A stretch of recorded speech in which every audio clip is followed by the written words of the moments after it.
Hello and welcome to Diplomatic Derivatives. In today's video, we're going to talk about a question from CSS past papers. The question is finding the generators of a finite cyclic group of any order. So the question can come for order 12 or order 9 or whatever the order is.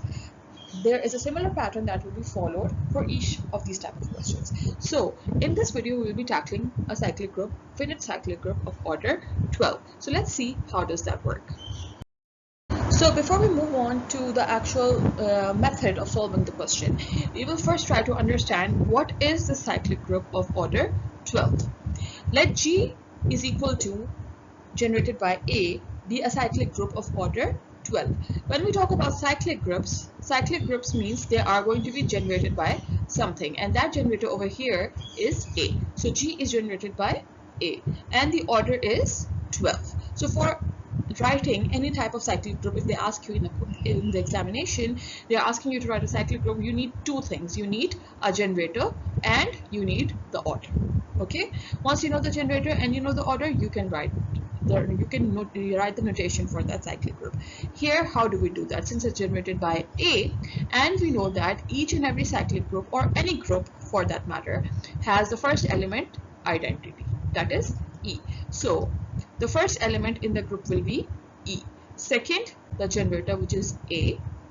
Then A2, A3, so on till A11. Why A11? Because since the order is 12, that means the total number of elements inside the cyclic group are 12, right? So starting with E, we have 1, 2, 3, 4, so on till 11 gives all the 12 elements. Okay, so that's the cyclic group, and A12 is equal to the identity. So inside the cyclic group, remember that the elements will now repeat themselves. So after A11, what do we have? We have A12. What is A12? A12 is not seen here, but where does A12 go? A12 is this first element. Then A13 will be A. A14, A2, A15, A3, A16, A4, A17, A5, and so on. It will keep continuing because it's a cyclic group. Alright, so remember A12 is the identity, and then you continue with the rest of the elements. Okay? Alright. Now let's see who are the generators.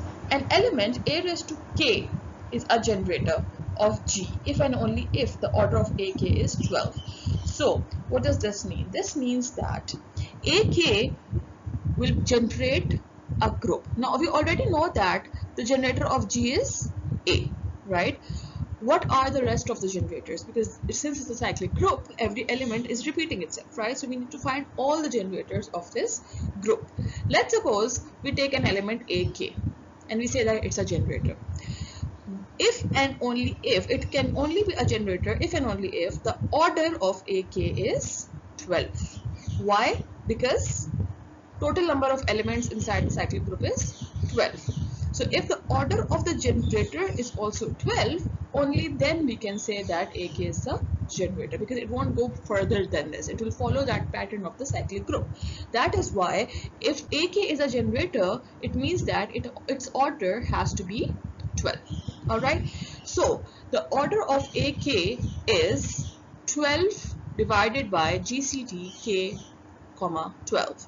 Now for understanding the concept of GCD, which is the greatest common divisor, make sure you check out the previous videos for the Euclidean theorem and the Bizot's identity, because in those two videos I have explained in detail the greatest common divisor and how do we get that, what is the concept of it. Once you're thorough with it, you'll be able to understand the form from where we got this formula. All right, so the formula itself is very simple.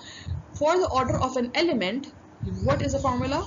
12. What is 12? 12 here is the order of the cyclic group, divided by the greatest common divisor between K. What is K? K is the order power of this element. Okay, comma the order of the cyclic group. Alright, so just remember order of AK is equal to 12 divided by GCD K12. Now in case your question is a cyclic group of order 9, so this will be order AK is equal to 9 divided by GCD K, 9. Okay, whatever is the question, accordingly you will put it in the formula. So just remember the formula: order a raised to k is equal to 12 divided by GCD k comma 12. Now for ak to be a generator, its order must be 12, as we said in the first statement, that if and ak is a generator if and only if the order of ak is 12. Therefore, instead of order of ak, we can write 12. You take 12 on this side and GCD k 12 on this side, so what you get 12 divided by 12, which will be 1. Therefore, this condition only holds if GCD k comma 12 is equal to 1. That is, a raised to k is the generator of the group if and only if GCD k comma 12 is equal to 1.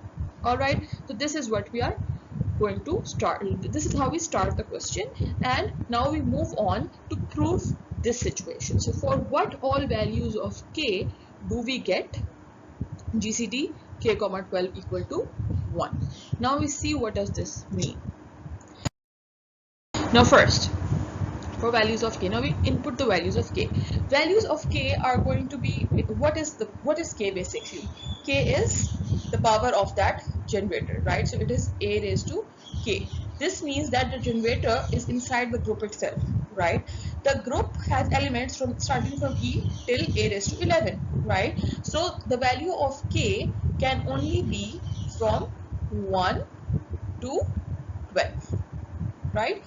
1 less than or equal to, so k could either be 1 or less than 12, not equal to, because it cannot be 12. 12 isn't part of the group. A raised to 12 is not part of the group, right?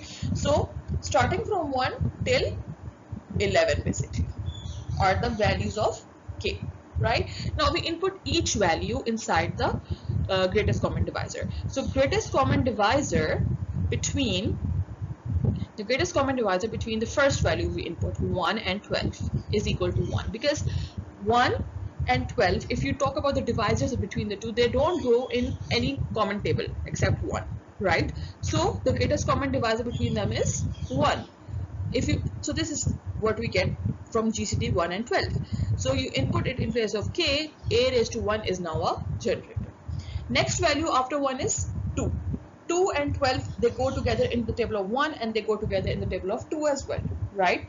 So since they go in 2, therefore greatest common divisor between them is 2. It's not 1, right? 1 is less than 2, so 2 cannot be a contender here. Talk about 3. Again, 3 and 12 go together in the table of 1 and table of 3. So again, greatest common divisor becomes 3. So that's also not possible.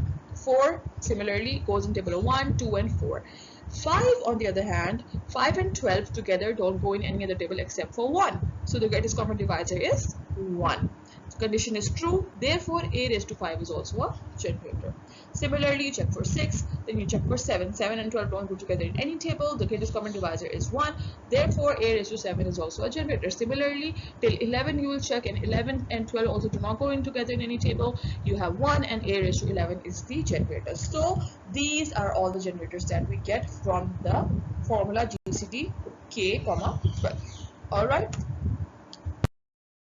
Therefore, an element a raised to k is a generator of a cyclic group of order 12 if and only if GCD k comma 12 is equal to 1. And by using this formula, we proved that the generators are a raised to 5, so this is a raised to 1, okay, a raised to 5, a raised to 7, and a raised to 11. Okay, I hope it's clear. This is the way you solve these kind of questions, right? So in the exam, it could be any number other than 12. It could be any number. It can be a very greater number also. It can be whatever number you can think of. They will give you in the examination, and this is the method by which you solve these questions. Okay, so that's all for this video.